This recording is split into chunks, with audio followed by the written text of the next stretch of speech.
നമസ്കാരം. മലയാളി വാർത്തയിലേക്ക് സ്വാഗതം. 2 മാസം മുമ്പ് പണി പൂർത്തിയാക്കിയ വീട്ടിൽ കാഴ്ചയില്ലാത്ത സഹോദരി മാത്രം ബാക്കിയാകുന്നു.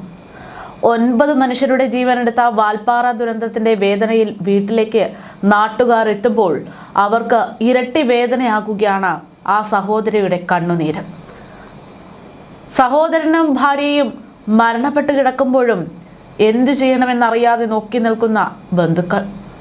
ആ വീട്ടിൽ അവൾക്ക് തണലായിരുന്നത് ഈ മരണപ്പെട്ടുള്ള സഹോദരനും സഹോദരന്റെ ഭാര്യയുമായിരുന്നു എന്ന് ഓർക്കുമ്പോൾ ആ നാട്ടുകാരൊന്നടങ്കം തേങ്ങുകയാണ്.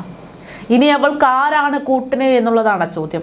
ബന്ധുക്കൾ ചുറ്റിലുമുണ്ടെങ്കിലും പൊന്നനുജത്തിയെ എന്നും കൂടെ നിർത്തിയിരുന്ന ഒരു സഹോദരന്റെ മരണം, ഒരു സഹോദരന്റെ ഭാര്യയുടെ ആ സ്നേഹം, അതൊക്കെയാണ് കഴിഞ്ഞ ദിവസത്തെ അപകടത്തിൽ നിലച്ചുപോയത്.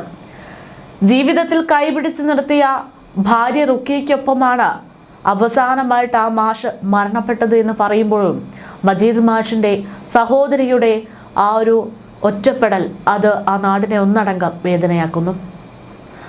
മജീദ് മാഷിനെ അവസാനമായി കാണാൻ വന്ന നാട്ടുകാരുടെ മനസ്സിലേക്ക് ഒരു വലിയ വേദനയാണ് സമ്മാനിക്കുന്നത്.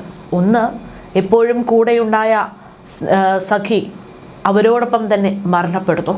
രണ്ടാമത്തേത്, തൻ്റെ സഹോദരിക്ക് കൂട്ടായിരുന്ന എല്ലാവരും തന്നെ മരണപ്പെട്ടു എന്നുള്ള വേദന. എന്തായാലും വളരെ വേദനയോടെയാണ് വാൽപ്പാറയിലെ ആ ഒരു ദുരന്തത്തെ നമ്മളൊക്കെ തന്നെ നോക്കിക്കാണുന്നത്. ജീവിതത്തിൽ കൈപിടിച്ചു നടത്തിയ ഭാര്യ റുക്കിയയെ അന്ത്യയാത്രയിലും ചേർത്ത് പിടിച്ചുകൊണ്ടാണ് കുട്ടികളുടെ പ്രിയപ്പെട്ട മജീദ് മാഷ് മരണപ്പെട്ടത്. ജന്മനാ കാഴ്ച പരിമിതികൾ ഉണ്ടായിരുന്ന മജീദ് മാഷിൻ്റെയും നിഴൽ പോലെ ഒപ്പമുണ്ടായിരുന്ന ഒരാളായിരുന്നു റുക്കിയ. ഇവർ രണ്ടുപേരും ആ യാത്രയിലുണ്ടായിരുന്നു. രണ്ടുപേരും ആ യാത്രയിൽ അവസാനമായി ഒരുമിച്ച് പോയി എന്നുള്ളതാണ്. അകക്കണ്ണിൽ മാത്രമായിരുന്നു കാഴ്ചയെങ്കിലും ക്ലാസ്സിലെ കുരുന്നുകൾക്ക് ഏറ്റവും പ്രിയപ്പെട്ട മാഷായിരുന്നു മജീദ്. ചോദിച്ചാൽ ഓരോ കുട്ടികളും പറയുന്ന ഉത്തരം ആ മാഷിൻ്റെ പേരാണ്. മജീദ് മാഷ് എന്ന് പറഞ്ഞുകൊണ്ട് കുട്ടികൾ ഓടിക്കൂടുന്നതൊക്കെ ഓർത്ത് വിതുമ്പുകയായിരുന്നു കഴിഞ്ഞ ദിവസം ആ ഒരു നാട്ടിൽ. പാട്ടുപാടിയും കഥകൾ പറഞ്ഞ മാഷ് കുട്ടികൾക്ക് ഒപ്പം ഒരാളായിട്ട് നിൽക്കുന്നു എന്നത് ഓരോരുത്തരും ഓർത്തെടുത്തു. മക്കളില്ലാത്ത വിഷമം മാഷ് എങ്ങനെ മറക്കും എന്നുള്ള ചോദ്യത്തിന് എൻ്റെ മക്കളല്ലേ ആ കുട്ടികൾ എന്നൊക്കെയായിരുന്നു പറയാറുള്ളത്. കലോത്സവമായാലും വിനോദ യാത്രയായാലും അതിനൊക്കെ മുൻകൈ എടുക്കുന്ന ആളും ഈ പറയുന്ന മജീദ് മാഷ് തന്നെയായിരുന്നു. ജീവിതത്തിൽ തന്നെ പോലെ യാത്രകളിലും മാഷിൻ്റെ കൈ പിടിച്ച് ഭാര്യ റുക്കിയയും ഒപ്പം ചേരുകയായിരുന്നു. അന്ത്യയാത്ര എന്നറിയാതെ വാൽപ്പാറയിലേക്കുള്ള യാത്രയിലും ആ പതിവ് തെറ്റിച്ചില്ല എന്നുള്ളത് നാടിനെ ഒന്നടങ്കം വേദനയിലാഴ്ത്തി. Pallipparamba government higher secondary school മൈതാനിയിൽ ഒരുക്കിയ പന്തലിൽ മാഷും റുക്കിയയും അവസാനമായി എത്തുകയും ചെയ്തു. കാഴ്ച പരിമിതി നേരിടുന്നവരുടെ സംഘടനാ നേതാവായി അവകാശ പോരാട്ട രംഗത്തും നിലയുറച്ചിരുന്ന മജീദ് മാഷിന് അഭിവാദ്യം അർപ്പിക്കാൻ വേണ്ടി സഹപ്രവർത്തകർ ഒന്നടങ്കം അവിടെ എത്തിയിരുന്നു. ജീവിത സ്വപ്നമായിരുന്ന പുതിയ വീട്ടിലേക്ക് താമസം മാറിയിട്ട് 2 മാസമേ ആയിട്ടുള്ളൂ എന്ന് പറയുമ്പോഴാണ് ഈ അപ്രതീക്ഷിത മരണം സംഭവിച്ചതെന്ന് പറയുമ്പോൾ വളരെ വേദനയാണ്. അതായത് ഒരു വീടെന്നുള്ളത് ഓരോരുത്തരുടെയും സ്വപ്നമാണ്. ആ ഒരു സ്വപ്നം സാക്ഷാത്കരിച്ച് അത് അനുഭവിക്കുന്നതിന് മുമ്പ് മരണപ്പെട്ടു പോയല്ലോ എന്ന് ഓർക്കുകയാണ് ആ കുടുംബം. വേദനയാണ്. തൻ്റെ സഹോദരി ഇനി ആര് നോക്കും എന്നുള്ള ആശങ്ക മജീദ് മാഷിനും ഉണ്ടായേക്കാം എന്നാണ് ആ നാട്ടുകാർ ഓരോരുത്തരും പറയുന്നത്. അതേസമയം വാൽപ്പാറ വാഹനാപകടവുമായി ബന്ധപ്പെട്ട് ഒരുപാട് റിപ്പോർട്ടുകൾ ഇപ്പോൾ പുറത്തു വരുന്നുണ്ട്. ആ റിപ്പോർട്ട് പുറത്തു വരുന്നത് പ്രകാരം അപകട സമയത്ത് വാഹനം ഓടിച്ചത് ട്രാവലർ ഡ്രൈവർ അല്ല എന്നുള്ള റിപ്പോർട്ടുകളാണ് പുറത്തേക്ക് വന്നുകൊണ്ടിരിക്കുന്നത്. ട്രാവലർ ഡ്രൈവർക്ക് പകരം സ്കൂൾ ബസിന്റെ ഡ്രൈവറായിരുന്ന നൌഷാദാണ് ആ സമയത്ത് വാഹനം ഓടിച്ചത്. പക്ഷേ നൌഷാദിന്റെ ഭാഗത്തു നിന്നൊരു തെറ്റ് സംഭവിച്ചു എന്നത് തോന്നുന്നില്ല എന്നുള്ള വിലയിരുത്തലും വരുന്നുണ്ട്. അതിന്റെ പ്രധാനപ്പെട്ട കാരണം എന്ന് പറയുന്നത് കൃത്യമായിട്ട് ഡ്രൈവിംഗ് പരിശീലനമുള്ള ഒരാൾ തന്നെയാണ് നൌഷാദ്. ഈ പറയുന്നത് പോലെ അപകടമുണ്ടായ സ്ഥലത്തുള്ള കൈവരികൾ അതിനൊരു നീളം കുറഞ്ഞത് അപകടത്തിന് തീവ്രത വർദ്ധിപ്പിച്ചു എന്നതടക്കമുള്ള കാര്യങ്ങളാണ് മനസ്സിലാക്കുന്നത്. പിന്നെ ഈ പറയുന്നത് പോലെ ബ്രേക്ക് സംബന്ധമായിട്ടൊരു പ്രശ്നം ഉണ്ടായോ എന്നുള്ളൊരു ചോദ്യം അവിടെ നിൽക്കുന്നുണ്ട്.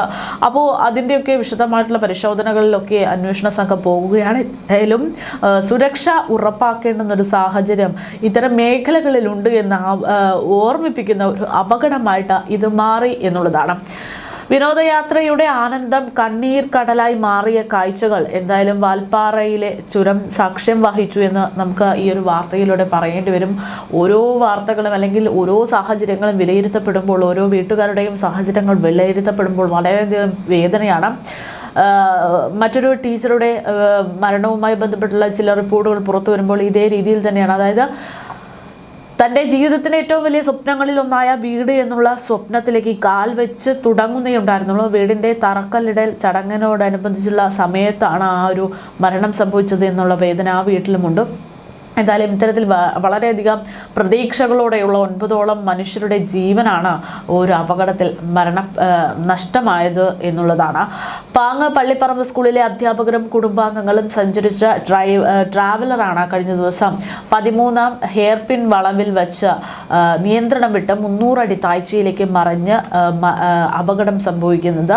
9ഓളം വിലപ്പെട്ട ജീവനുകൾ, 9ഓളം അധ്യാപകർ, 9ഓളം കുട്ടികളുടെ ഏറ്റവും പ്രിയപ്പെട്ടവരായിട്ടുള്ള അധ്യാപകരാണ് മരണപ്പെട്ടത്. വാഹനാപകടത്തിൽ പരിക്കേറ്റ 4 പേർ വിവിധ ആശുപത്രികളിൽ ചികിത്സയിൽ തുടരുന്നു. ഇതിൽ 2 പേരുടെ നില അതീവ ഗുരുതരമാണ് എന്നുള്ള വിവരങ്ങളും പുറത്തു വരുന്നുണ്ട്.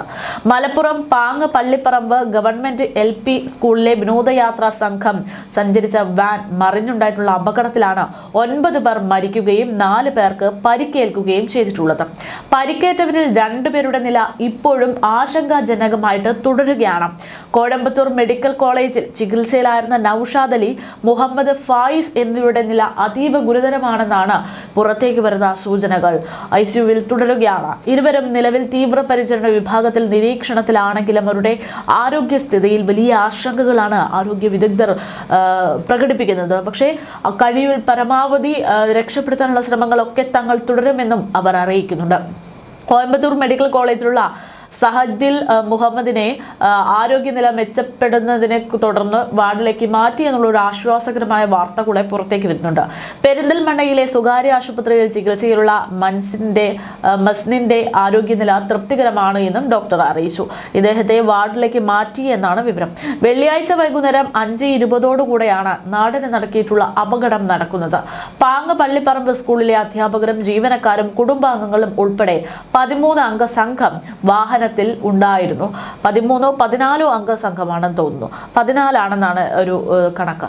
14ഓളം ആളുകൾ വാഹനത്തിലുണ്ടായിരുന്നു. വിനോദയാത്ര കഴിഞ്ഞ് മടങ്ങുന്നതിനിടെയാണ് വാൽപ്പാറ ചുരത്തിലെ 13-ാം ഹെയർപിൻ വളവിൽ വെച്ച് നിയന്ത്രണം വിട്ട് വാഹനം 300 അടി താഴ്ചയിലേക്ക് മറിയുന്നത്. പലവട്ടം കീഴ്മേൽ മറിഞ്ഞ വാഹനം 9-ാം വളവിലേക്ക് വന്ന് നിൽക്കുകയായിരുന്നു. ഡ്രൈവർ ഉൾപ്പെടെ വാഹനത്തിൽ ഉണ്ടായിരുന്ന ആളുകൾക്ക് ഏകദേശം 9 പേർ മരണപ്പെടുകയും ചെയ്തു. ഇതിൽ 7 സ്ത്രീകളും ഒരു കുട്ടിയും ഉൾപ്പെടുന്നുണ്ട്. അപകടത്തിൽ പരിക്കേറ്റവർക്ക് അടിയന്തരവും ആവശ്യവുമായിട്ടുള്ള എല്ലാ സഹായങ്ങളും സർക്കാർ ലഭ്യമാക്കുമെന്നാണ് പ്രതിപക്ഷ നേതാവ് ഉൾപ്പെടെ പ്രതികരിക്കുന്നത്. പരിമിതികൾക്കുള്ളിൽ നിന്ന് ചെയ്യാൻ കഴിയുന്ന സഹായങ്ങളൊക്കെ തങ്ങളുടെ സഹായമായിട്ടുണ്ടാകുമെന്ന് പ്രതിപക്ഷ നേതാവ് അറിയിച്ചു.